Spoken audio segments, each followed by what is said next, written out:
Hola, buenas tardes. ¿Cómo le va, Estela? Buenas Tarde, tardes. profe. Hola, ¿qué tal? ¿Cómo están? Bien. ¿Cuántos somos? 20. Bueno, como la abrieron un poquito tarde, largamos ya. Este es uno de los temas que más me gusta. Relación de causalidad. Es más, vi todo lo que el cuatrimestre pasado puse mucho material en el campus, ahora, y recién agregué lo que voy a hablar ahora. Agregué un fallo, y voy a agregar otro, un fallo que yo se los he comentado de Turón. Hola, buenas tardes, Susana.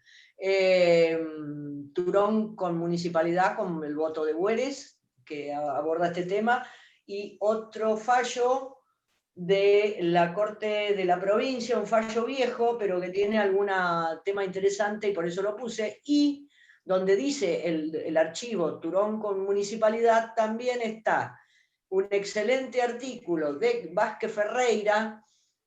Si bien es viejo, del año 96, se trata de la prueba de la relación de causalidad en la responsabilidad civil. Lo conseguí, lo bajé en formato digital y se los bajé ahí. Hay dos artículos de Vázquez Ferreira, pero el que es relevante es este. Bueno, el otro también es de responsabilidad, muy interesante. Eso ya lo subí todo al campus. Hay un texto clásico de Isidoro Goldenberg, que es la relación de causalidad en la responsabilidad civil. También un texto que tiene muchos años, pero es un texto clásico, donde Goldenberg repasa, porque este tema de la relación de causalidad en realidad es un tema de filosofía. Se dice que en la relación, el causalismo es una corriente filosófica que busca el conocimiento de las cosas a través de conocer sus causas.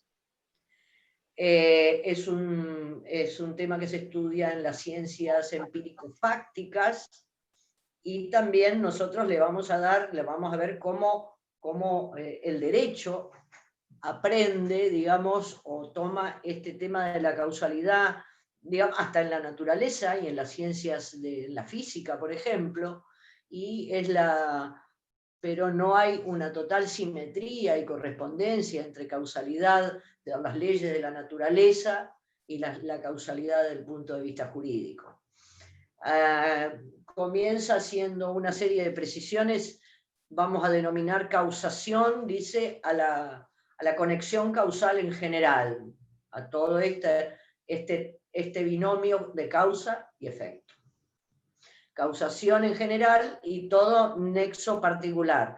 Las llamas, el fuego produce quemaduras, y una llama provoca quemaduras. Principio causal es aquel que dice que a la misma causa siempre se produce el mismo efecto. Otro concepto es lo que se llama determinismo causal, que afirma que todo ocurre de acuerdo a una ley causal. Y podemos definir el nexo causal en principio como el enlace material entre un hecho antecedente y su resultado. Es un enlace material entre un hecho antecedente, en este caso el daño, y a esto se lo denomina imputatio facti, imputabilidad objetiva, contraposición a la imputabilidad subjetiva, que engloba el tema de los factores subjetivos de atribución de responsabilidad. Bueno, acá, perdón, que me dice de que mi conexión es inestable. Bueno, y que tengo poca batería, ya está resuelto. Entonces, bueno, el fenómeno causal, el causalismo, como esa búsqueda del conocimiento de las cosas a través de conocer sus causas. Ya los filósofos, voy un poco rápido porque hay mucho material, los filósofos presocráticos querían advertir o indagar cuál era el origen de las cosas. Alguien dijo el fuego, otro dijo el agua, otro dijo el viento, otro dijo Anaxímenes, Anaximandro, Tales de Mileto, son los jónicos del siglo VI y VII a.C., pero es con Aristóteles nuevamente con el cual se formula el causalismo científico. Y vamos a ver conceptos de Aristóteles en el Código Civil de Vélez. seguimos hablando en lenguaje aristotélico. Dice, las 4 causas, la causa eficiente, que significa que todo se produce por algo o alguien. La causa final, que todo se produce para algo. La causa material es que las cosas se producen con introducción de algo, que eso es la causa formal, perdón, y la causa material, que las cosas se producen de algo. Tenemos la causa eficiente, la causa final, la causa material y la causa formal. Dice la material, o sea que las cosas provienen de algo, y la formal, con introducción de algo, son causas del ser. Y las otras, la eficiente y la final, son del devenir. Aristóteles formuló el famoso concepto del primer motor inmóvil, del primer principio del movimiento y del reposo. Es la causa motriz o agente de todo aquello que tiene principio el movimiento. Todas las demás causas la presuponen. Y la causa eficiente dice que sobrevive y trasciende a la Edad Media. La causa eficiente, Vélez nombra cuando en la nota al título cuarto, cuando Vélez empieza con derechos reales, o con disposiciones comunes, creo, nota al título cuarto, título cuarto nota al título cuarto de los derechos reales, que también ahí él va a hacer, es una de las notas que utilizamos para diferenciar los derechos reales y los derechos personales. Y Vélez ahí dice, la causa eficiente de una obligación, de los derechos personales, siempre es una obligación. La causa eficiente de los derechos reales es una adquisición, siempre una adquisición. O sea, fíjense, 1870 y pico, Vélez Sarsfield hablando de la causa eficiente. Me gusta con lo que dice, ¿qué es la causa? Dice Galileo, para no perdernos. Galileo, siglo XVI, digamos, para ubicarnos. Un gran astrónomo, físico, investigador, que sostuvo y acompañó a Copérnico, cuando Copérnico dijo, no, que todo no gira alrededor de la Tierra, giramos alrededor del Sol. Y Galileo lo acompañó a Copérnico en eso, pero le costó la persecución de la Santa Inquisición, semejante atrevimiento de decir que no girábamos alrededor que no todo giraba alrededor de la Tierra, sino que muy por el contrario, todo giraba, era la postura heliocéntrica, que Galileo tuvo que decir, bueno, está bien, no es como ustedes, porque si no, es más, lo condenaron a cadena perpetua a Galileo. Se retractó y con eso evitó que lo mataran seguramente. O sea que la ignorancia, ven que la ignorancia y la intolerancia tiene años de historia. Hay otra definición de Thomas Hobbes que sigue a Galileo, está escrita, dice, bueno, la causa de todos los efectos, dice, la causa de todos los efectos consiste en ciertos accidentes o propiedades en virtud de los cuales, si todos estos accidentes o propiedades están presentes, se produce un efecto.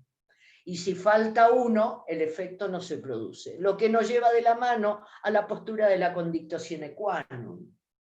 O sea, en un íter causal, para que suceda un resultado, no siempre todo es tan lineal, y vaya si lo sabemos nosotros que estudiamos Derecho. En la consecución, en la cadena causal de un evento, están presentes muchos accidentes o propiedades, como dice Thomas Hobbes. Y esta postura aproximadamente sostiene que todas son causa y que todas, por hablar en concepto de indivisibilidad del resultado, de manera tal, todas son causas, de manera tal que si se saca uno por el mecanismo que Goldenberg llama de supresión mental hipotética, saco esto, el accidente no se hubiera producido, que es el antecedente de la condictio sine qua non. La causalidad, por otro lado, en el ámbito jurídico, Goldenberg dice, tenemos que tener presente, mirar esto de 3 puntos de vista. Desde el punto de vista ontológico de los hechos reales desde el punto de vista del conocimiento de los procesos causales y desde el punto de vista jurídico, que es este último, del modo en que el derecho aprende o capta el fenómeno causal. O sea, el ontológico o de los hechos reales, el nociológico, nomológico, nociológico, como le dice acá, o epistemológico, que es el conocimiento de los procesos causales. En las ciencias no se puede traspolar directamente lo que dicen las leyes de la causalidad de las ciencias de la naturaleza a lo jurídico o de otra ciencia. El proceso causal, en definitiva, va a estar determinado por la ley. Va a ser la ley la que le asigne virtualidad y eficacia causal a determinados hechos, circunstancias, condiciones que ya vamos a ver. No hay una identificación en ese sentido, por más que tampoco hay un divorcio absoluto, obviamente. Dice, y el derecho, dice, lo estima con una norma positiva dotada de un juicio de valor. Dice, la causalidad jurídica se establece en una relación entre el hecho y el resultado, no por las leyes de la naturaleza, sino por voluntad de la ley. Dice De Cupis, que es un autor italiano, dice, debemos preocuparnos para averiguar, no ya cuando un daño pueda haberse producido por un hecho humano según las leyes de la naturaleza, sino más bien cuando ese daño debe ser jurídicamente producido por un hecho humano. En Eserus dice, no se trata para nada de la causa-efecto en sentido de las leyes de la naturaleza, sino de si determinada conducta debe ser reconocido como fundamento jurídico suficiente para la atribución de las consecuencias jurídicas. Reitero, esta es la imputatio facti, la imputabilidad objetiva, diferente a la imputabilidad subjetiva, que es el terreno de la culpabilidad. Las teorías se han estudiado, obviamente hay mucho desarrollo en derecho penal, donde es fundamental establecer primero que nada la autoría del delito. Entonces, son los tratadistas de derecho penal, alemanes básicamente, los que han estudiado. La famosa la teoría de la condictio sine qua non, formulada por Maximiliano von Bury en 1860, más o menos ya algo vimos, dice que todo lo que precedió, todos los hechos, circunstancias, accidentes, propiedades que precedieron al resultado que se presenta como indivisible, son todas causas. De manera que si se retira una, el resultado no se habría obtenido. John Stuart Mill, que es también de 1800, ya estamos en fines del 18, principios del siglo XIX, la causa, dice, la suma de las condiciones, positivas y negativas, tomadas juntas el total de contingencias que siendo realizadas hacen que sigan necesariamente el consiguiente de toda necesidad.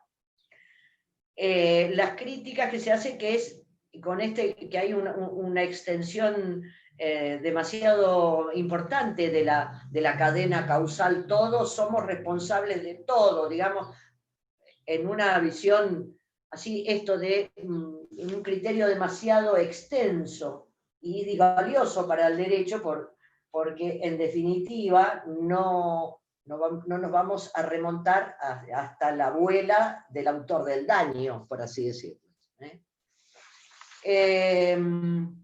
Tampoco toma en cuenta la incidencia causal que puede tener el hecho o culpa de la víctima en el íter dañoso. La teoría de la causa próxima de Francis Bacon, siglo XVI, dice que será la causa aquella que precedió inmediatamente antes del daño. La última, la próxima, está esa causa y el daño. O sea, la causa es esa última inmediatamente anterior a la aparición del daño. Esto también tiene críticas y, por ejemplo, hubo un caso, debe ser francés o inglés, Butterfly con Forester, que un jinete iba por un camino y alguno dejó un tronco, un palo atravesado, y el jinete venía ahí galopando, no pudo frenar, y bueno, se cayó, se llevó por delante el palo, el tronco, y se cayó. Y le rechazaron su demanda, porque diciendo, bueno, lo que precedió a la lesión y a la caída fue que él venía galopando muy fuerte, muy ligero, y no pudo parar. O sea que él era la culpa de él, digamos que era el último, pero nadie analizó, digamos, este obstáculo que alguien desaprensivamente había puesto en el camino. O el clásico ejemplo de una enfermera que le coloca una inyección a un enfermo pensando que pone suero o antibiótico y resulta que era veneno. Entonces, con ese criterio, la enfermera y esa inyección serían los responsables, ¿no? Después dice, el ejemplo de enfermeras de Orgaz, la teoría de la causa eficiente o preponderante. Acá nos vamos acercando un poco más lógicamente, ¿no? Dice, se le asigna relevancia causal a la que mayor eficiencia o eficacia causal tenga. Puede ser un análisis cuantitativo, cualitativo, ¿no? De ver cuál de todas las causas, de todo lo que había antes. Lo que pasa es que estas causas ya empiezan a distinguir entre causa, condición y ocasión. Entonces, el famoso ejemplo de la semilla, lo trae un profesor que se llama Stopato y Kohler. La semilla está... para que nazca una planta, la que más causa eficiente es la plantación de una semilla. Las demás son condiciones. La humedad, el sol, no sé, alguna que sea una tierra adecuada o lo que fuera. Esas son condiciones. Pero la que tiene más eficiencia causal para que nazca una planta es haber plantado una semilla. Es la que mayor eficacia causal tiene. Los demás son, digamos, coadyuvan al resultado, pero no con la misma eficacia causal. Después, finalmente, y antes que me olvide, hay algunos dos ejemplos en que la condictio sine qua non, o sea que es la causa que si se suprime no hay responsabilidad, que son todas iguales. Entonces saco uno y no hay responsabilidad. Lo que dice Salvat y algunos autores es que esto, por ejemplo, sirve en dos casos en derecho. Sirve en el accidente o infortunio laboral, para que un accidente o infortunio laboral sea considerado tal y la causa sea el trabajo, es que se desarrolle en el ámbito del contrato de trabajo, de la relación de trabajo. Ahí, digamos, si yo saco la relación de trabajo, el daño no se hubiera producido. El accidente de trabajo, hay una presunción iure de iure, digamos, de alguna manera, que esa es la causa eficiente del infortunio sufrido por el trabajador, lo que comprende el accidente in itinere también, porque es yendo o volviendo del trabajo. Esa condictio sine qua non es la relación de trabajo, la relación laboral.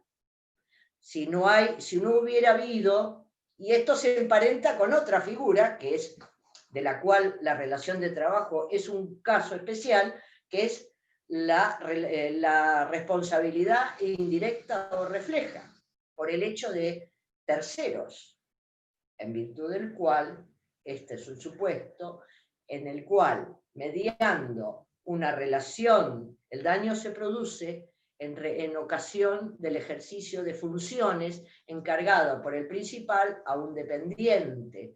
Esta famosa, y acá lo sine qua non, es la relación de dependencia entre un comitente y un subordinado. Esto amerita, pero básicamente, entonces, el dependiente le ocasiona un daño a un tercero. Entonces, acá, por varios fundamentos de la noción de garantía, de riesgo creado, o fundamentos subjetivos, como culpa in eligendo, culpa in vigilando, se le asigna responsabilidad al principal, en la medida que se acredite la situación de dependencia, que es condición sine qua non para que funcione esta especial responsabilidad. En estos dos casos tenemos cierta influencia de la condictio sine qua non a los efectos de la causalidad. Finalmente vamos a llegar a la teoría de la causalidad adecuada, que es la que postuló Vélez Arfiel y adhiere el Código Civil y Comercial, que se basa en cuatro pilares, cuatro palabras. Y como dice el 1726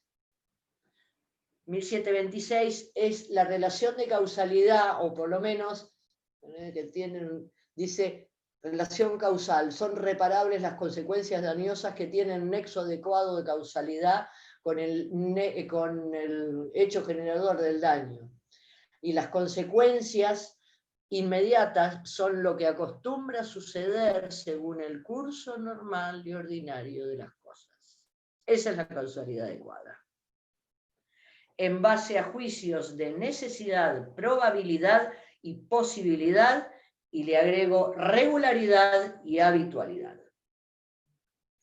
Entonces, repito, la teoría de la causalidad adecuada, que es la que sostiene el Código Civil y Comercial, postula a través de juicios de regularidad y de lo que acostumbra a suceder según el curso normal y ordinario de las cosas. Esta es una fórmula muy generosa, muy interesante. Acá esto lo formuló Luis Bombard, 1871, y von Kries, que von Kries era un fisiólogo, era un hombre que venía de las ciencias de la naturaleza, pero él es el que formula la postura esta de causalidad adecuada. Ahora vamos a ver algunas cosas de esto.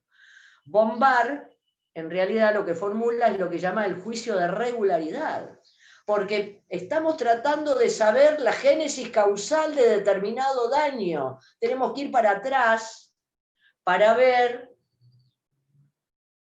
a quién imputarle, a quién, por el hecho propio o por el riesgo o vicio de la cosa. Nos tiene que servir la relación de causalidad tanto si el factor de atribución es subjetivo, en el cual vamos a indagar sobre la autoría, y si no hay ningún autor, porque estamos en presencia de factores objetivos como el riesgo, vicio de la cosa, como dice no sé quién, vamos a indagar sobre la adecuación de las consecuencias. Si tal riesgo o vicio tuvo idoneidad causal, probable, regular, y es lo que acostumbra a suceder para que suceda este daño. Ante este riesgo o vicio, ¿hay adecuación en su potencialidad causal para generar esto? Siempre nos tiene que servir para los dos. Una vez se me ocurrió preguntar en un examen cómo es la relación de causalidad en la responsabilidad objetiva. Y nada, me ardían las orejas bastante. Yo creo que no les gustó mucho la pregunta, pero bueno, a ver, tenemos que poder responder no solamente cuando los factores de atribución, y aparte la mayor cantidad, según Lorenzetti, son factores objetivos de atribución de responsabilidad. Entonces yo tengo el riesgo, vicio de la cosa y tengo un resultado dañoso. A ver cómo lo pruebo. Porque desde ya que la carga de la prueba la tiene la víctima. Y en relación de causalidad no vamos a tener un artículo generoso como el 1735 de las cargas probatorias dinámicas que son aplicables a la prueba de la culpa. Acá está previsto esto, las cargas probatorias dinámicas para la culpa, pero no para las grandes dificultades probatorias que puede presentar muy a menudo la relación de causalidad.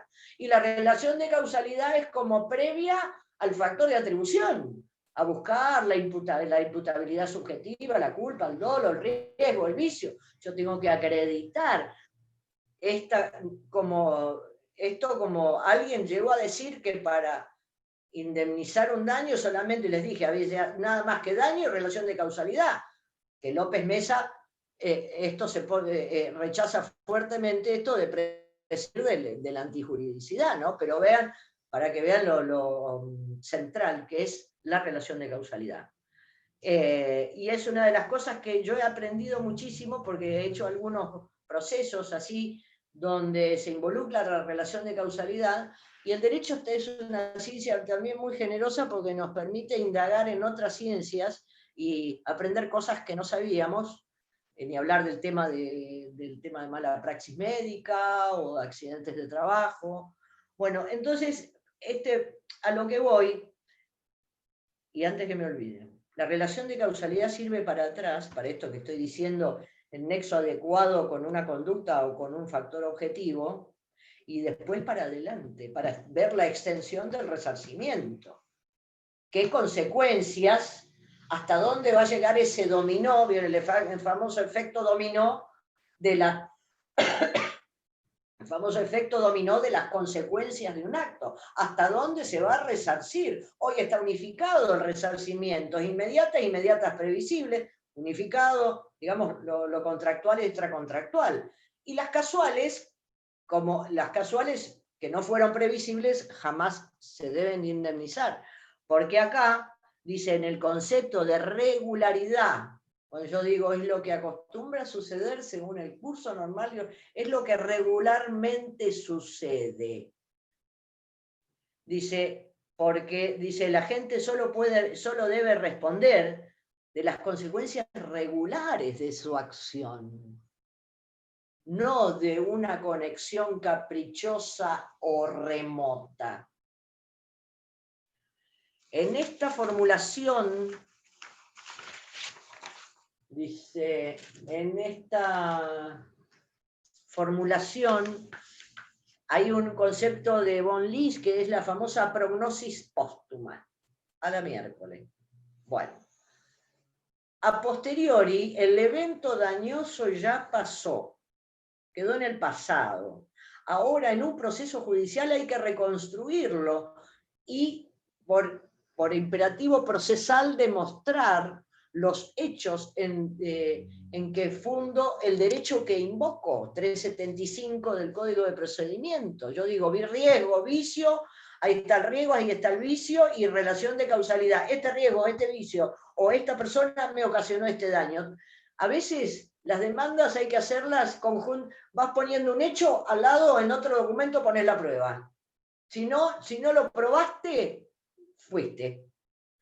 Yo cuento, mirá que me pasó que yo iba cabalgando por el Prado y había un tronco atravesado, estaba solo, ¿cómo vas a probarlo? No, me vieron salir. Bueno, la prueba. Un hecho, una prueba. Un hecho, una prueba.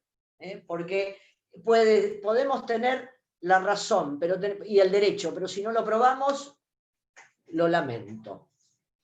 Entonces es una reconstrucción, es post facto, en el cual dice qué acción u omisión se juzga per se apta para provocar normalmente esas consecuencias. A ver, tengo fallo, pero primero vamos con la parte teórica, pero es muy interesante.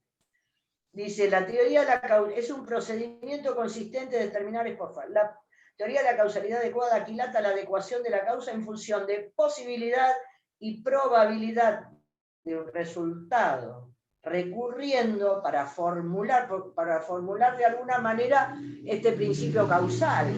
Señor juez, yo usualmente una persona que se hace que la transfusión sanguínea tiene una alta eficiencia de contagio de enfermedades infectocontagiosas. Ahí estoy formulando una ley en base a estudios especializados de la Organización Mundial de la Salud.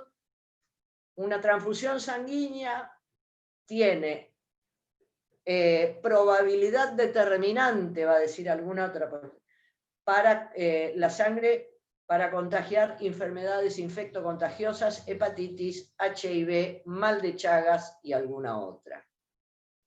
Entonces, para formular, estoy formulando esa relación causal, ese nivel de previsión en abstracto, porque la previsión en concreto es la culpa. Esto es una previsión en abstracto.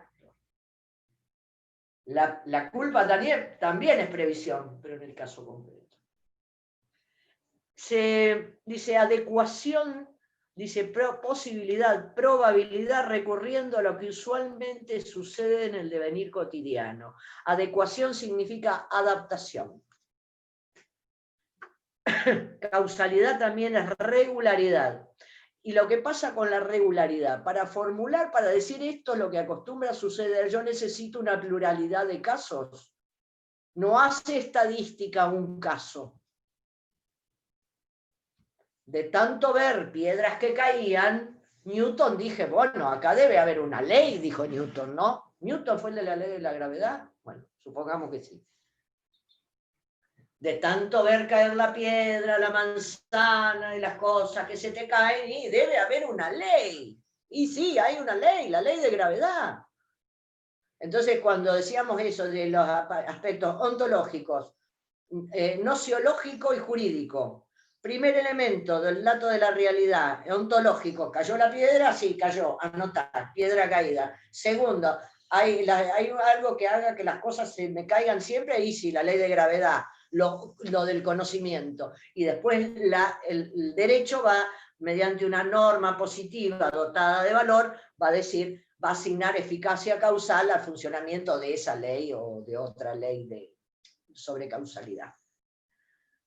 Pero para eso, y con esto, digamos, anótenlo, porque en algunas situaciones, sobre todo, como dicen acá Romeo Casabona, esto del artículo de Vázquez Ferreira y otros autores, ¿qué pasa con los nuevos fenómenos de desarrollo científico y tecnológico? Los grandes avances de la ciencia, que todavía no tenemos la posibilidad de haber realizado un estudio de regularidad de consecuencias para formular una ley causal. No tengo tantos casos para decir puede pasar esto. Entonces dice, por ejemplo, en los nuevos daños, Bueres le llama nocimiento, con C, nocimiento es daño. Es esa palabra que usa Bueres, ¿no? Los nuevos nacimientos, el tema ambiental, enfermedades desconocidas. Esto tuvo su quicio en la década de 80-90 con los contagios de HIV. A mí me rechazaron una demanda por no considerar acreditada la relación causal, pero la Cámara lo revocó.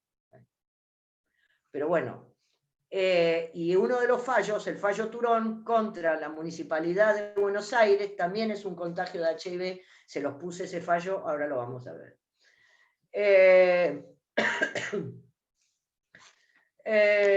Dice criterios de normalidad, ordinariedad, y von Kries dice, porque tenemos que, que era fisiólogo, formula lo que llama coeficiente universal de experiencia.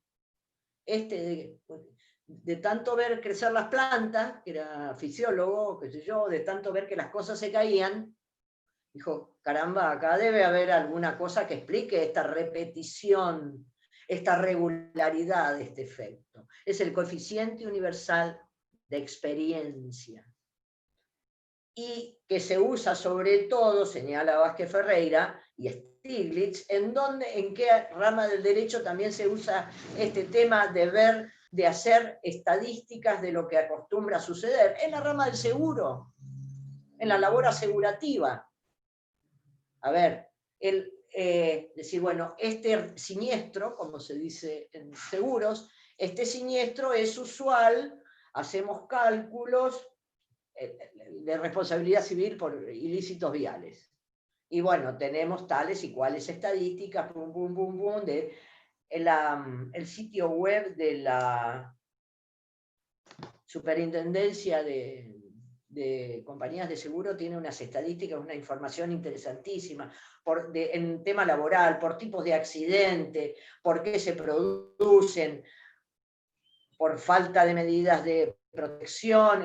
Me acuerdo porque lo leí para un tema de un accidente laboral, interesantísimo.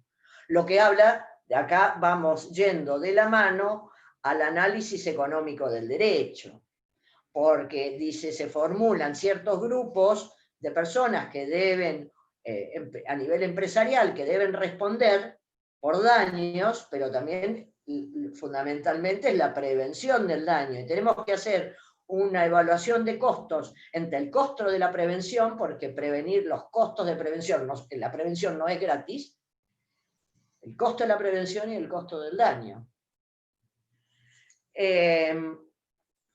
Y es un juicio también la causalidad de abstracción y generalización. Les dije, necesidad, probabilidad, posibilidad, regularidad, habitualidad, abstracción y generalización. Eso es el mundo de la relación de causalidad adecuada.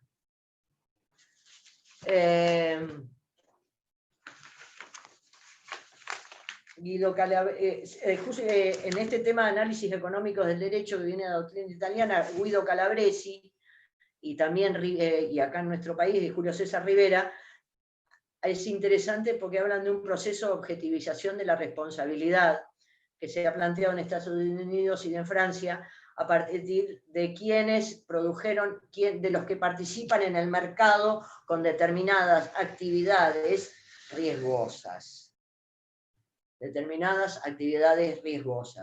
Entonces, es la teoría del market share, del mercado compartido, donde por ejemplo, se responsabilizó al Estado francés por los ruidos de los aviones en el aeropuerto de Orly. O había varias empresas farmacéuticas que comercializaban determinado, era un anticonceptivo, que provocó daños en las hijas de las mujeres que lo tomaron, y como no se sabía de cuál empresa lo había consumido esta persona, se responsabilizó a todas las empresas que habían fabricado, que estaban en el mercado fabricando este tipo de anticonceptivo. Acá dice la ruptura del nexo causal, el hecho de la víctima, el caso fortuito fuerza mayor y la imposibilidad derivada del caso fortuito fuerza mayor. Básicamente nosotros vamos a tener, la víctima va a tener que probar el riesgo, vicio o el hecho propio del autor del daño y su causalidad con un evento dañoso. Y al otro le queda decir, no, este resultado se produjo por otra causa. Yo lo lastimé, o yo lo choqué, y lo herí, pero se murió. Ahora vamos. Acá hay un concepto fundamental, y esto es el fallo ese Petruzzi de Roggero con Martins Mogo, y es un fallo de la Corte de la Provincia de 1979, porque dice que todos los eslabones de la causalidad deben ser adecuados. Hasta llegar al resultado vamos a tener causas, condiciones y ocasiones y causas y tal. La regularidad, o sea, la eficacia causal con el daño, debe estar presente siempre en todo, no se debe haber cortado en algún momento por la introducción de alguna otra, como decían, otro curso causal anómalo o atípico al que venía desarrollándose. Toda la cadena causal debe ser regularmente con este daño. Porque si hay alguno que no es regular, habitual, adecuado y probable, se corta el nexo causal. Y acá dice, si no se puede imputar la muerte de una persona a otra que lo hirió. Si la muerte se produjo por otra causa desvinculada de la herida. El que lo hirió va a responder por la herida, pero si a raíz de la herida la persona es hospitalizada y víctima de una mala praxis médica, y por eso se muere, ahí se cortó el nexo causal de la herida, porque no adoptamos la teoría de la conditio sine qua non, que sacamos la herida y no se hubiera muerto. No, la herida no tenía idoneidad para causar la muerte. Lo hospitalizan y sufre una infección intrahospitalaria, que son gravísimas. son gravísimas. Tiene idoneidad para matar, para producir la muerte de la persona.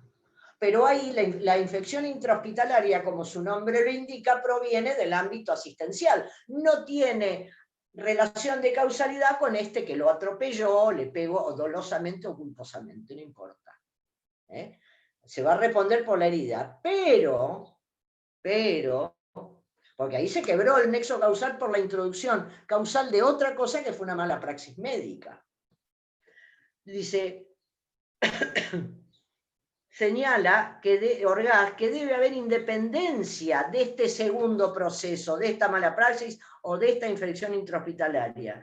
Si a causa de una persona, de una herida, una persona fallece, por ejemplo, por una septicemia, que es una infección generalizada, o consecuencia de anestesia, en realidad ahí sí va a responder, porque todo tiene nexo de causalidad con la herida, pero no si la muerte se produjo por infección intrahospitalaria o mala praxis.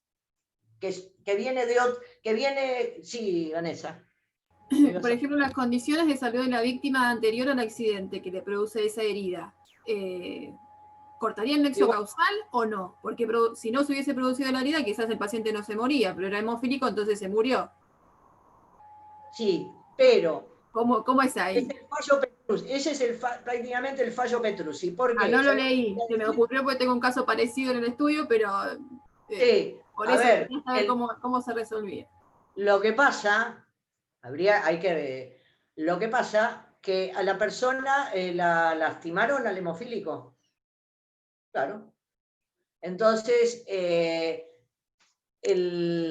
también para que haya relación de causalidad y se asigne responsabilidad al autor del daño, tenemos que estar sanos. Es la justicia del caso concreto. Este señor era hemofílico, y si no lo hubieran, y bueno, pero era la condición de esa persona. A ver, si sabía que era hemofílico, peor, porque es doloso, ¿no? Dice, ay, lo voy a cortar con una gilet, así acá que a cualquiera no le hace nada, pero él lo mata. Pero supongamos que no sabía que era hemofílico. Bueno, lo atropelló, lo lastimó, ¿y qué? Encima que te atropella tenés que estar sano para ser acreedor de indemnización. El caso Petrucci era un señor, creo que lo colgué, pero si no te lo paso. Petrucci era un señor que lo atropella de 68 años, y lo atropella Martins, lo atropella, poco lo toca, digamos no fuerte, tan es así que la persona, el que manejaba, lo ayudó, lo levantó, le dijo vamos al hospital, dice vamos a la casa de mi amigo que es médico, quiero que lo vea, señor, no, está bien, bueno, está bien, no sé qué, lo llevó a la casa. El señor se bajó del auto caminando y entró a su casa. Este señor tenía una obesidad ya grave, el accidentado. Entonces la corte tenía una obesidad grave. Y también, y al otro día, ¿qué pasó? Tuvo bueno, lo que se llama una fractura, tuvo en el cotilo, que es parte donde va la cabeza del fémur. ¿Y qué pasa? Era una fractura de pedacitos muy chiquititos, una fractura con poco desplazamiento, pero es una fractura seria, digamos, porque ya explica ahí el fallo, con minuto se llama, que son partículas muy pequeñitas. Entonces, este hombre, al otro día sí, ya, y es sabido que las fracturas por ahí no te duelen en el momento, pero al otro día este hombre se tuvo que internar de urgencia, y la prescripción para esa herida era la cirugía, había que operarlo, pero el hombre estaba ya con sobrepeso y con un problema o anterior o concomitante de una insuficiencia cardíaca. Entonces lo inmóvil, como no lo podían operar, lo pusieron así medio de costado, en decúbito dorsal, y eso le provocó escaras severas en la zona sacra, 68 años, obesidad, es como tu hemofílico.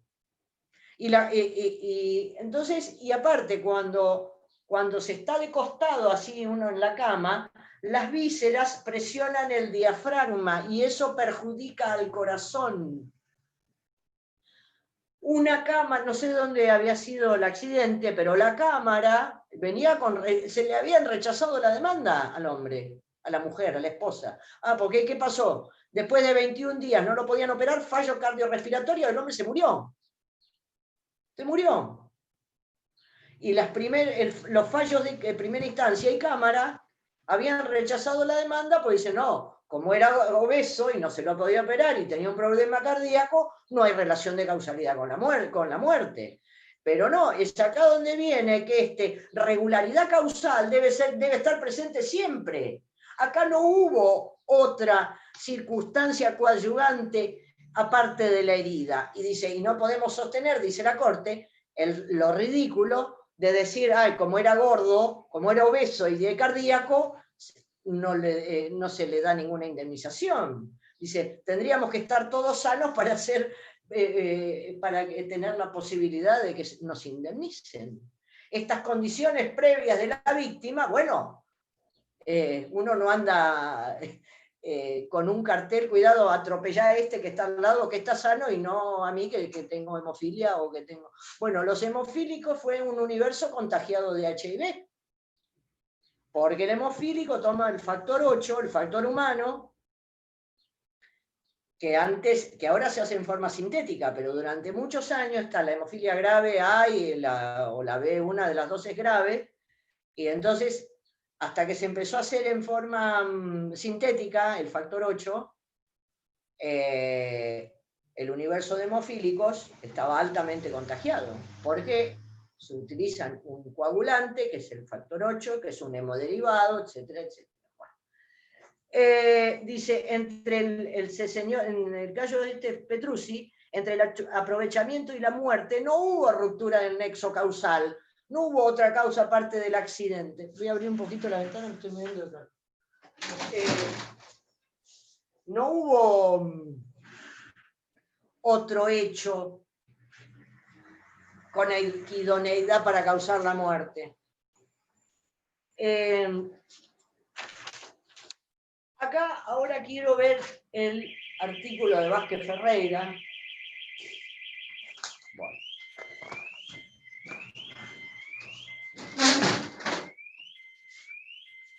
El artículo de Vázquez Ferreira dice, la prueba, es el tema de la prueba, de la relación de causalidad. Pero acá lo tengo un minutito que lo pongo en pantalla, lo de Petrucci.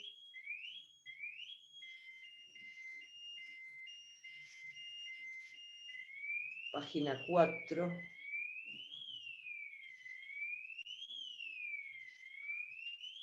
Dice, cuando le rechazan la demanda, dice, con semejante criterio, dice la Corte, solamente quien goza de un hipotético estado perfecto de salud puede ser víctima de un accidente mortal. Cualquier anomalía orgánica desviaría hacia el herido la imputación de su deceso. Olvídase que debe juzgarse el caso concreto con todas sus circunstancias.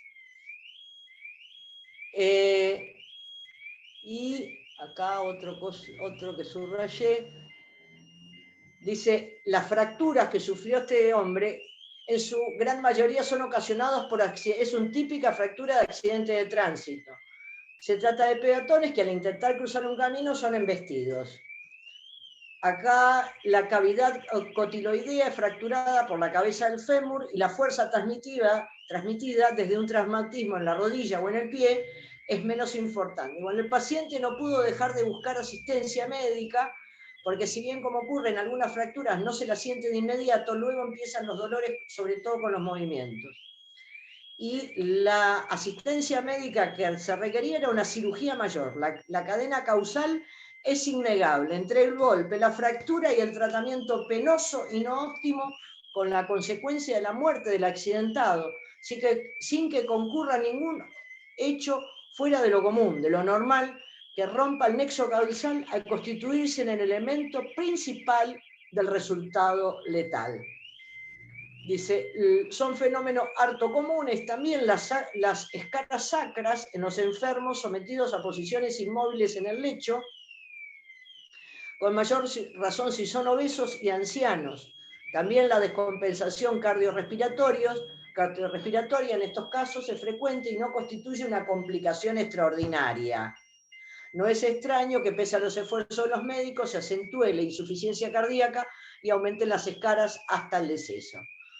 La doctrina admite que si las causas sucesivas son el efecto de la primera, es siempre a esta hay que retornar, y la relación causal, no obstante la presencia de hechos intermedios, es también aquí directa e inmediata, porque fue el primer hecho el que, habiendo generado los posteriores, de los cuales el daño resulta, en definitiva, hizo posible la situación dañosa. Acá no hubo ningún hecho intermedio que altere siquiera la relación causal.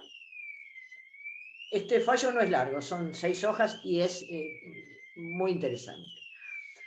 Acá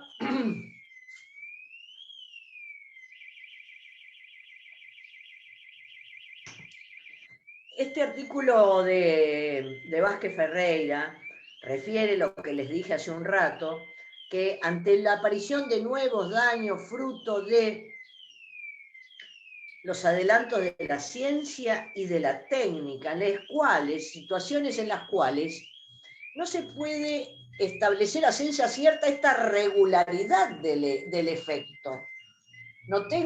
Cuando se lanzó, yo siempre digo lo mismo, porque es un tema que me ha gustado mucho, cuando se hizo una película y Oppenheimer escribió algún texto de esto. Las primeras pruebas con energía atómica. Estados Unidos las hizo en una zona del desierto que se llama Álamo Gordo, en el año 1950 y pico. Y como un adelanto, imagínense la energía del átomo, de la física del átomo y de las partículas de la física atómica que marcaron el siglo XX, fueron, en ese momento no se podía saber, y bueno, se hace un experimento, ¿no? Había personal militar, científico, periodistas, etcétera, y bueno, este era el último grito de la moda de la ciencia, como que hubieran visto la rueda, ¿no? Entonces, se muestra y tiran y hacen la muestra así en el desierto y ponen el honguito atómico, la bombita atómica ahí a 500 metros, a 1 kilómetro, ahí un poco más lejos, ¿no? Estaban a 1 kilómetro y se ponían unos anteojitos como esto de porquería que le ponemos a los chicos para ver las películas en 3D. Con esos anteojitos se pusieron a ver una explosión atómica. Y sale el honguito atómico, todo el mundo aplaude. Tienen que ver de este tema la película Copenhagen, que es un poco el tema de la energía atómica de 2 científicos, uno alemán y el otro danés, judío, vinculados con este tema. Bueno, después hablamos, Susana, y te contesto. Y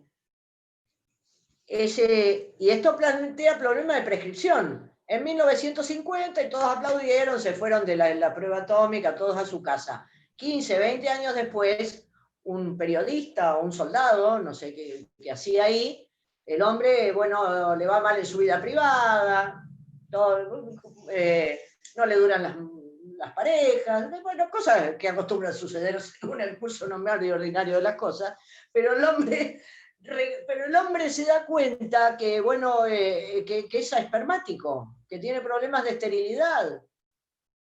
Era un hombre joven. Empezó a tirar del hilo y la causa de la esterilidad había estado por esa exposición a energía atómica. De la misma manera que hoy en Chernobyl se están viendo, yo estaba en Europa cuando fue la explosión de Chernobyl en 1986. Hoy siguen apareciendo todos los cánceres de piel y todas las malformaciones en Chernobyl, en Hiroshima y en Nagasaki, fruto de la exposición a la radiación nuclear. ¿Qué pasa acá?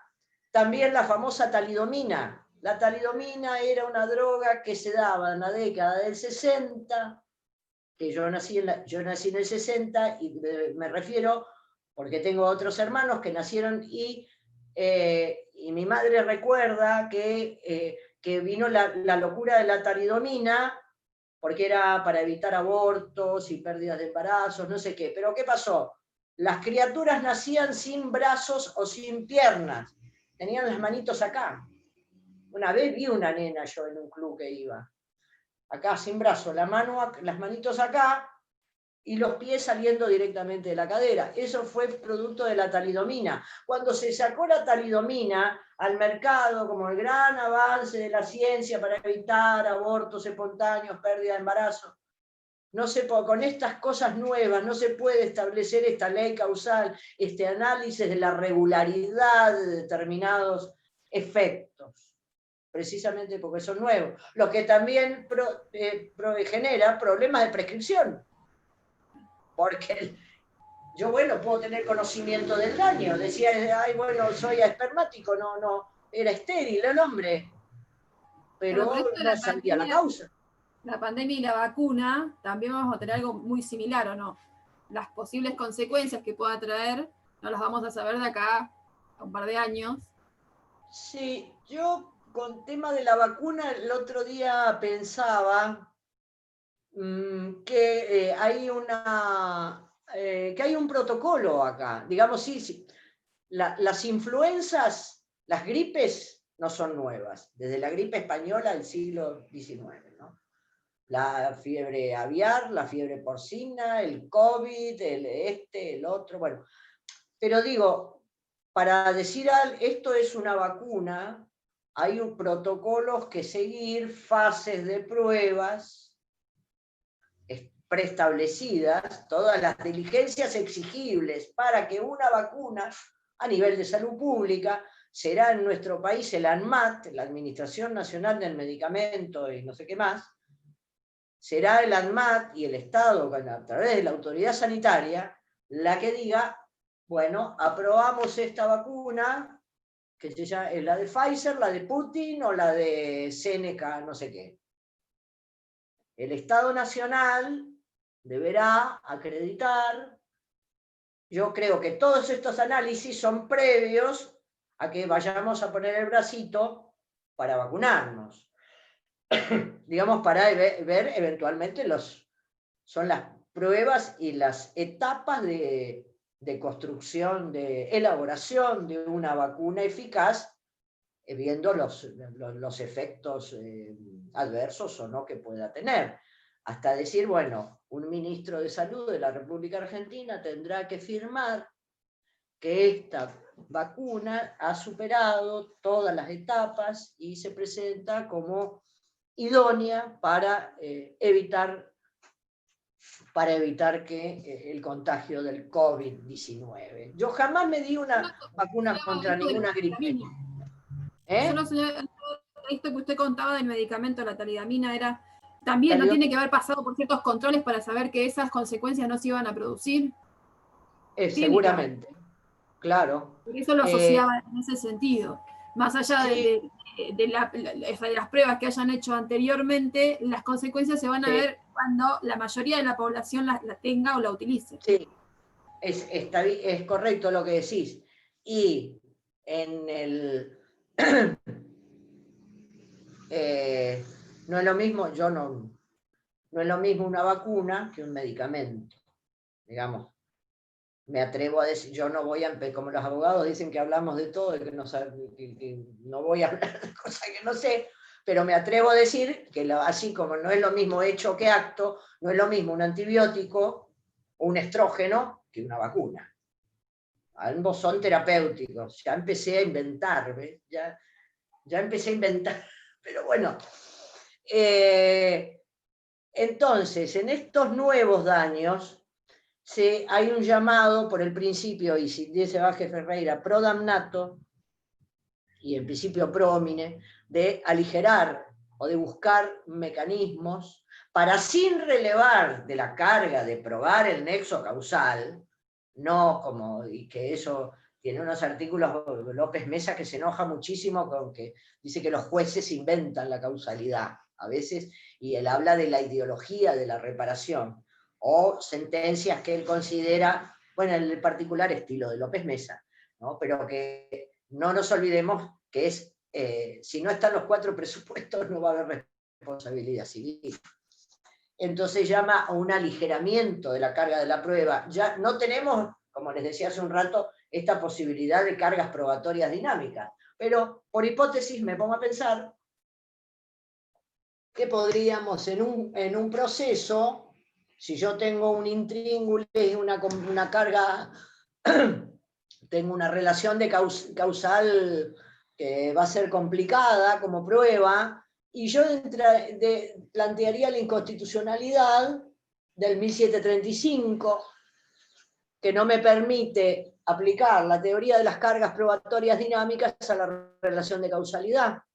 ¿Por qué a la culpa sí y no a la relación de causalidad?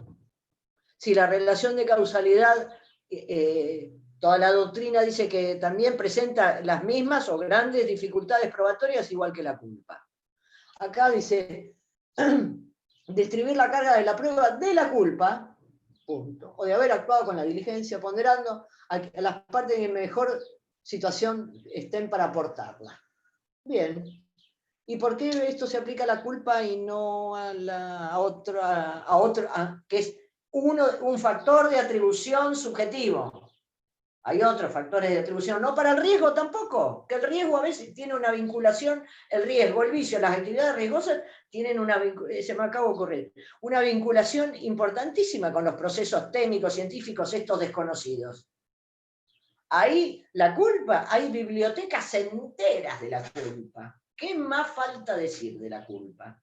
En unos minutos se abre hay un congreso de derecho privado y abre Aida Kemmelmacher hablando de la culpa. Espero que lo graben. Entonces, yo digo, ojalá que me caiga algo de esto y digo, bueno, señor juez, yo pido que se declare inconstitucional en 1735 porque solamente se aplica para la culpa. El propio presidente de la Corte en su momento dijo que la mayoría de los factores de atribución de responsabilidad que registra la jurisprudencia son factores objetivos y esto no se aplica para el riesgo, para el vicio o para la relación de causalidad. Entonces,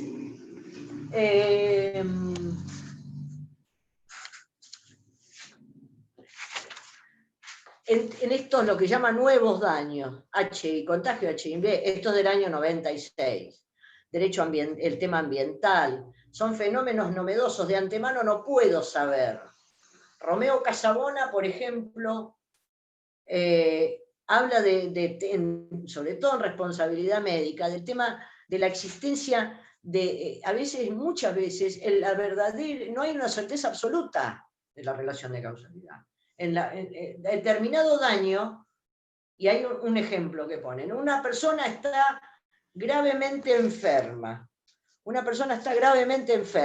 lo atienden todo y se muere, y no se puede establecer a ciencia cierta la causa de la muerte, porque por ahí estaba enferma, pero digamos no estaba tan grave como para morirse y se muere. En muchos casos pasa esto, que hay detalles que se ignoran.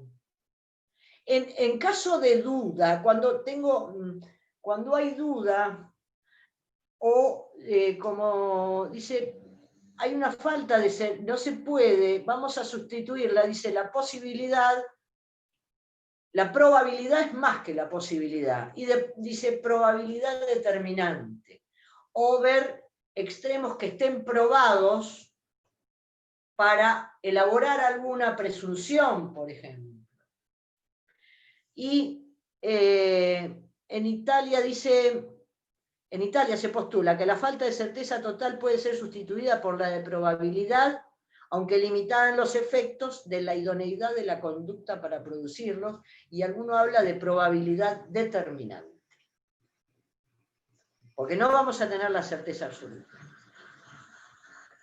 Por ejemplo, un parto y una infección, acá una infección tetánica, ¿no?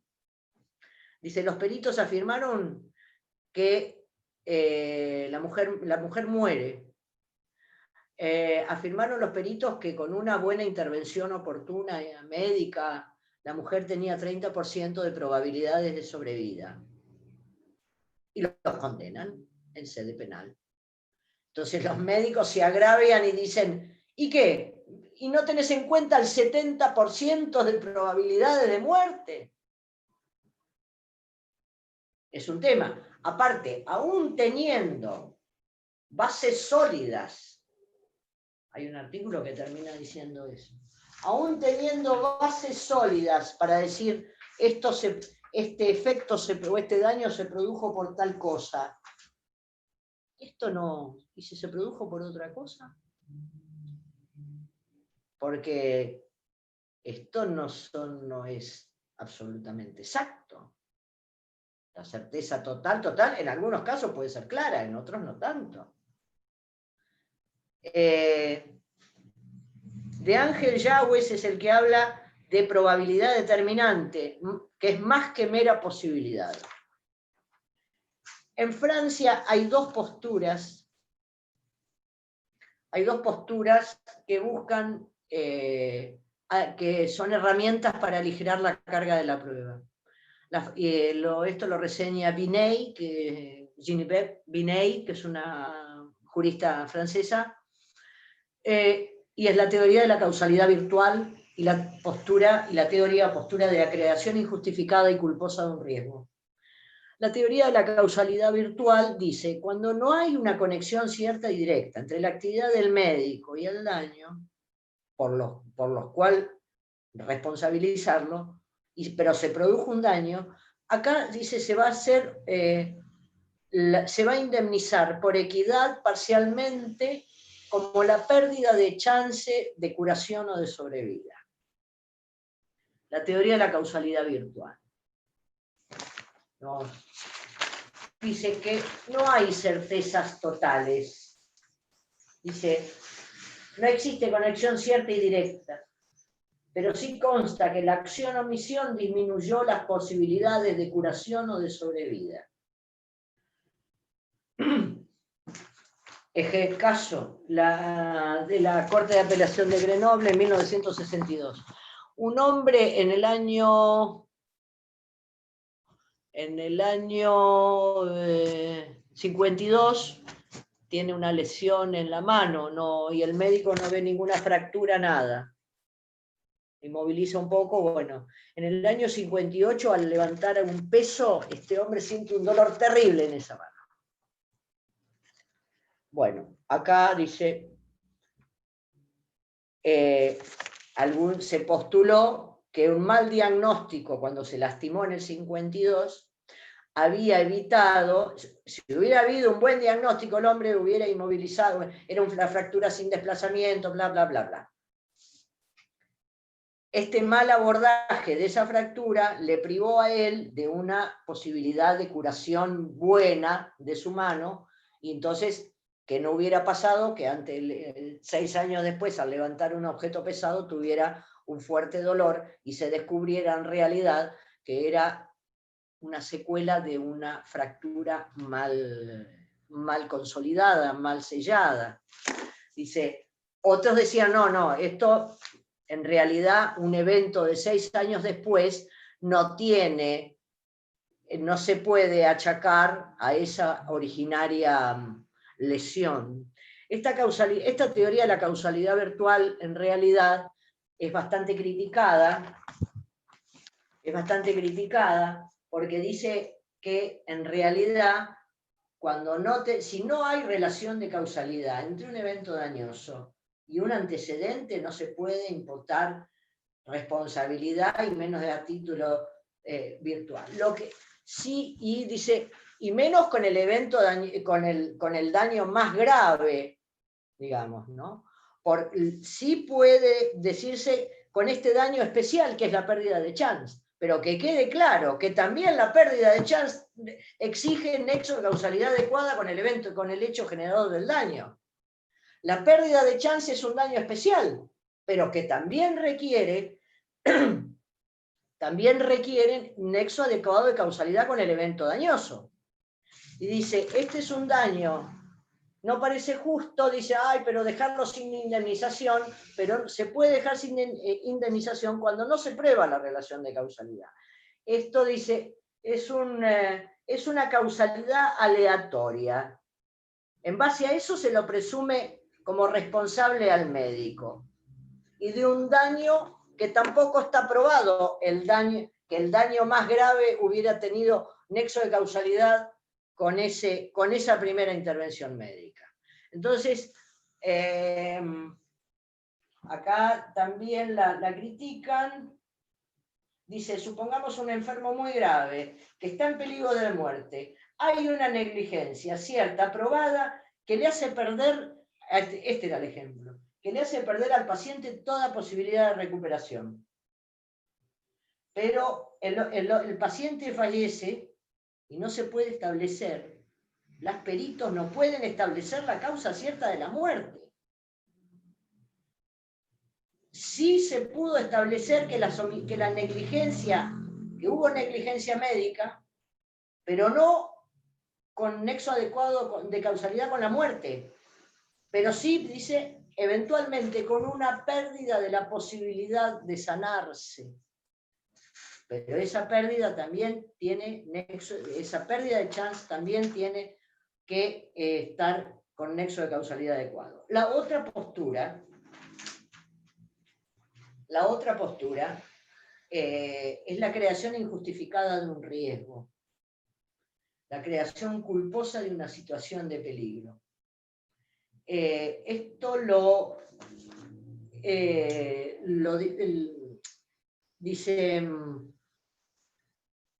perdón, cuando por negligencia o voluntariamente por negligencia, dice, de alguna manera un agente crea una situación de riesgo. Ahora vamos a ver. Apreciación de las consecuencias de la creación culpable de una situación de peligro. Dice, porque en la mayoría de los casos es prácticamente imposible afirmar con total certidumbre que sin el hecho culposo previo que originó el peligro, el daño no se hubiera producido. Eso a veces no es posible, es prácticamente imposible afirmar eso. Pero hubo unas circunstancias que propiciaron que sucediera. Y pone ejemplos. La probabilidad, dice, o previsible. Y los ejemplos que pone Vinay son la circulación automotor, personas que están a cargo de una cosa riesgosa o viciosa, y personas que están a cargo de personas discapacitadas o incapaces que generan un daño. Y no tienen la suficiente cuidado y diligencia, ¿no? Entonces se crean situaciones de riesgo. En todo... Bueno, Francisco, no hay problema. Entonces se crean situaciones de riesgo. Dice, en estos casos, dice la jurisprudencia francesa, casi otorga una indemnización plena, una reparación integral. Lo que se dice acá es que esta postura puede ser, y acá es donde viene el fallo de Turón con municipalidad. En Turón con municipalidad, que Bueres dice, esta postura de la creación injustificada de un riesgo es viable utilizar, pero en forma coadyuvante y complementaria con la postura de la causalidad adecuada. Digamos, esta postura, Bueres la toma, y es más, la aplica en el fallo, ya vamos a ver por qué. Dice, no como teoría central, porque nosotros tenemos que sostener y probar el nexo causal, pero podemos advertir un montón de circunstancias con probabilidad determinante, diría yo, para el acaecimiento del daño. En el Turón con municipalidad se contagió de HIV una mujer, Turón, que trabajaba en los equipos de hemoterapia del Hospital Cosme Argerich de Capital Federal. Esta mujer trabajaba en el servicio de hemoterapia, las pericias, ya cuando contesta la demanda la Ciudad de Buenos Aires, dice que no tiene presupuesto para tener lo que se llama tecnologías cerradas de esterilización, que no tiene presupuesto, dice, que no tiene plata para darle para las platinas de los portaobjetos, de los microscopios. Los tubos de ensayo no tenían tapa, no tenían tapones, entonces soplaban. No tenían tapones, entonces batían el tubo de ensayo así, tapándolo con el índice o con el pulgar. Entonces, el hospital tímidamente dijo, ay, culpa de la víctima, de esta señora, enfermera de hemoterapia, ¿cómo va a succionar una pipeta? No se reutilizaban los materiales. Todas esas, dice Bueres, son negligencias abstractas, son situaciones de creación culposa de un riesgo, que coadyugada con otras hechos probados de la causa, dan cuenta de un nexo de causalidad adecuado entre el contagio de HIV de esta señora y su trabajo en el servicio de hemoterapia del Hospital Argerich. Son negligencias abstractas. En medicina, negligencias abstractas son, le llamamos, cuando cuando no fueron agentes del daño, pero nos dan la pauta de un obrar culposo, en concreto, y que en abstracto tiene probabilidad determinante, tiene idoneidad para producir el daño. Lleva al mar la historia clínica. La historia clínica tiene una serie de requisitos secuenciales, no puede haber blanco, se tiene que poder leer, tiene que estar incorporado. Es una de las pruebas documentales, hay muchas. Están los partes de enfermería, etcétera, etcétera, etcétera. Si hay transfusiones, hay libros de transfusiones que están sellados y rubricados por el Ministerio de Salud, que también tienen requisitos. Bueno, todo eso se lleva mal. Bien, ¿qué tiene de causalidad eso con el daño? Nada. Nada. Lo que pasa que es un elemento de prueba fundamental para el que quiere una indemnización y para el que se quiere defender. Es una historia clínica mal llevada. El que peor lo va a pasar era el que tenía a su cargo llevar la historia clínica, que es el profesional. Pero incidencia causal no tiene ninguna. Son negligencias abstractas, dice Bueres. Historia clínica irregular, defectos de asepsia, instrumental mal esterilizado, ausencia de médico en la guardia, demora en la atención, ausencia de estudios complementarios. Todas estas fueron consideradas como negligencias abstractas y dice Bueres, voy a utilizar en forma complementaria esta postura para indudablemente asignar responsabilidad al Hospital Cosme Argerich por el contagio de HIV de esta señora. ¿Dónde está?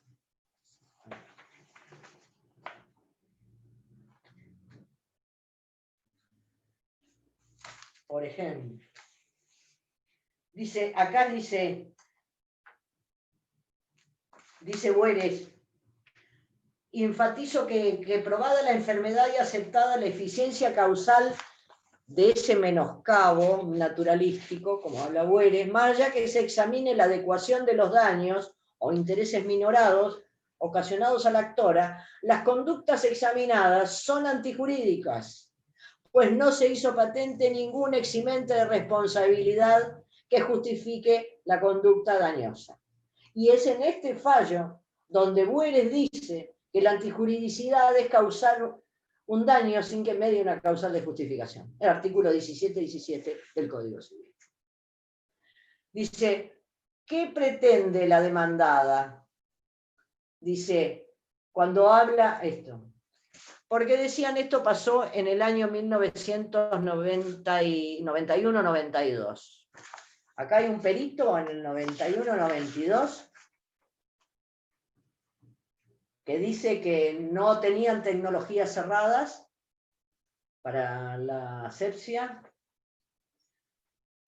Y acá. Y la impugnante en la ciudad de Buenos Aires dice, pero acá no hay ninguna ley que a mí me obligue a hacer el testeo. Dice, los médicos no les informaban que por ahí estaban con un paciente con HIV o con hepatitis. Entonces, y la ciudad de Buenos Aires dice, pero esto es un argumento que se sacó en muchos fallos. Acá no hay ninguna norma que a mí me diga que tengo la obligación de testear la sangre por HIV. La sangre es con fines terapéuticos. La sangre está fuera del comercio, hay una ley de sangre 22.990, si no me equivoco, y decretos reglamentarios. Que en el decreto reglamentario se van, primero, o de sangre o de material anatómico destinado a trasplantes. Tiene que ser analizado por serología HIV. Pero el decreto ese salió a posteriori. Entonces dice, pero no había una ley que a mí me obligue a hacer la serología HIV.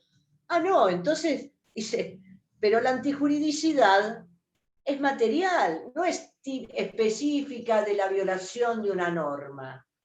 Acá donde cobra sentido eso de antijuridicidad material que machacamos tanto nosotros.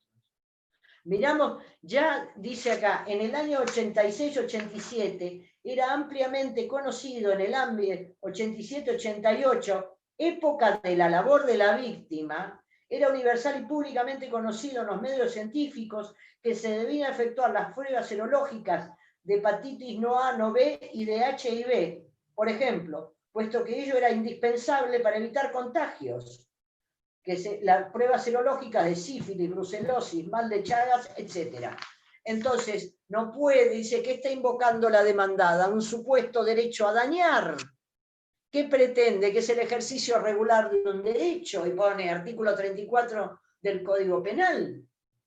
Entonces, todas estas negligencias abstractas, y esta señora, aparte, en este fallo no, pero yo lo puse en una demanda, el personal de salud está estadísticamente, puedo sustentar mi postura de causalidad adecuada en estudios que dicen que el personal de salud, por motivos obvios, porque está todo el día con gente con padecimiento de salud, está más expuesta que yo, que trabajo en una oficina rodeada de papeles.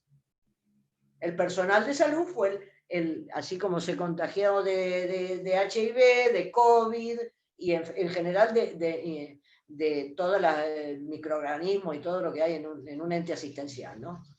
Esto es una obviedad, pero esto estaba respaldado. El personal de la salud y los 3 vías de contagio: sanguínea, sexual y perinatal, transmisión vertical. Entonces, esto podría ser ignorado para nosotros en el 86, 87, 89, pero no en el ámbito de la medicina. Dice, y la antijuridicidad que hoy hablamos es una antijuridicidad material, que es mirando todo el ordenamiento jurídico y básicamente la presencia de un daño sin justificación. Les dije todo lo que quería decir. Creo que y está todo esto acá, en el campus ya lo subí. Yo leí algo, Estela, que me llamó la atención, estuve buscando sentencias relativas a esto de la relación del nexo causal, y que la cocausación causaba la ruptura, la interrupción del nexo causal. Lo leí en un caso de los padres con respecto a los hijos y otro demandado, ¿no? Que también le atribuían responsabilidad a los padres y al dependiente del lugar donde se produjo el hecho. Llevaban un cochecito con un bebé de 20 días. Abajo, en el primer piso, no había lugar, entonces le dijeron que podían subir al segundo piso. Cuando suben al segundo piso, un dependiente sube al cochecito por la parte de atrás y el papá por la parte de adelante. El bebé iba en el cochecito. El bebé cae por la escalera y obviamente tiene lesiones graves, que hasta el día de hoy las tiene, pobre chica, una nena. Y bueno, el dependiente decía que no sabía que el bebé estaba dentro, que creía que no estaba dentro. Y obviamente, bueno, en la sentencia distribuyen la responsabilidad y habla de una cocausación y atribuye responsabilidad también a los padres, y hablaba de interrupción del nexo causal. Ahora, no sé por qué interrupción del nexo causal, si los condenan a los dos. A los dos, porque dice que la responsabilidad de los padres sobresale del descuido y la imprudencia de los mismos. Y habrá de atribuirle responsabilidad, interrumpiéndose así el nexo de causalidad respecto del demandado. verificándose de en este este otro que ayudó. Claro, con respecto al otro. Sí, yo leí lo de causación en algún comentario de un fallo de López Mesa. También. No me lo voy a acordar, pero si lo encuentro... Claro, es respecto del demandado, no del hecho en sí. Sí, tendría que verlo. Bueno, ahora no me lo acuerdo. Fue a Cámara y también la misma, salió confirmada la sentencia.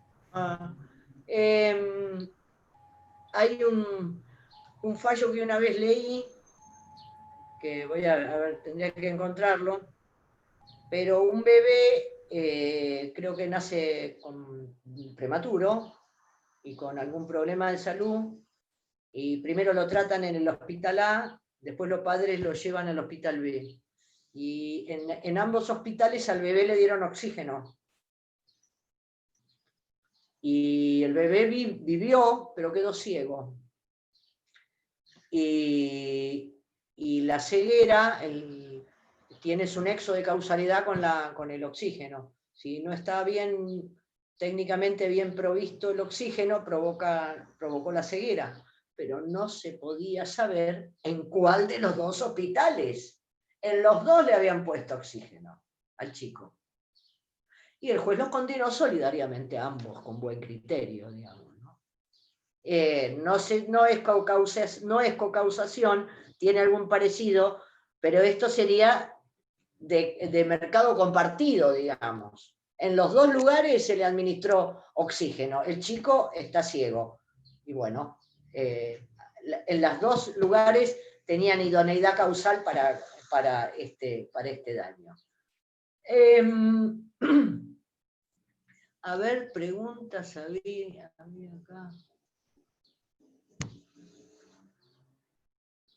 Claro, lo de la hemofilia que alguien preguntó, Susana.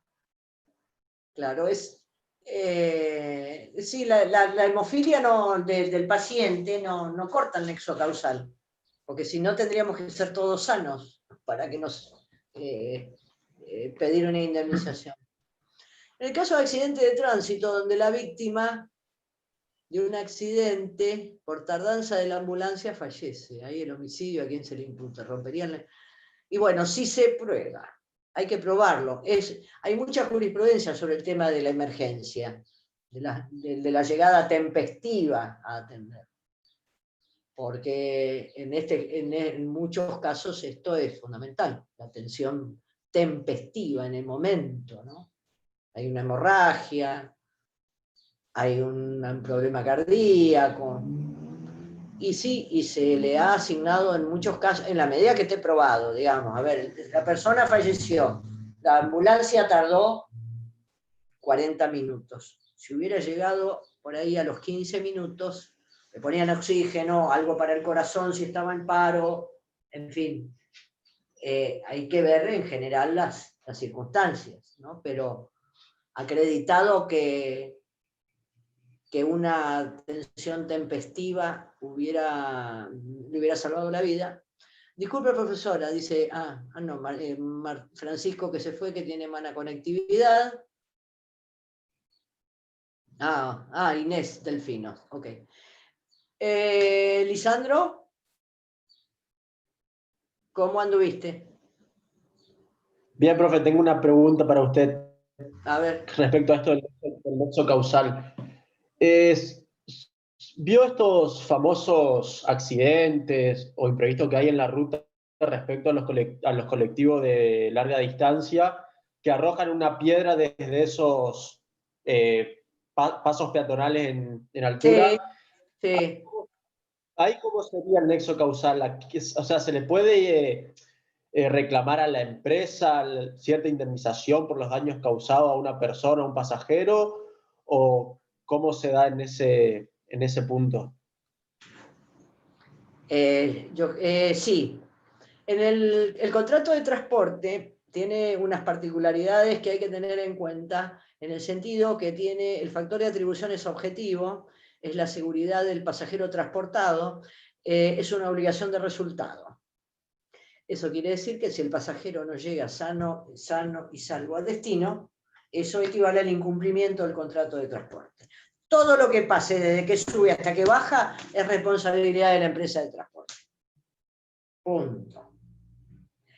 Hubo como defensas, pongámonos en otra postura, que de otros fallos viejos,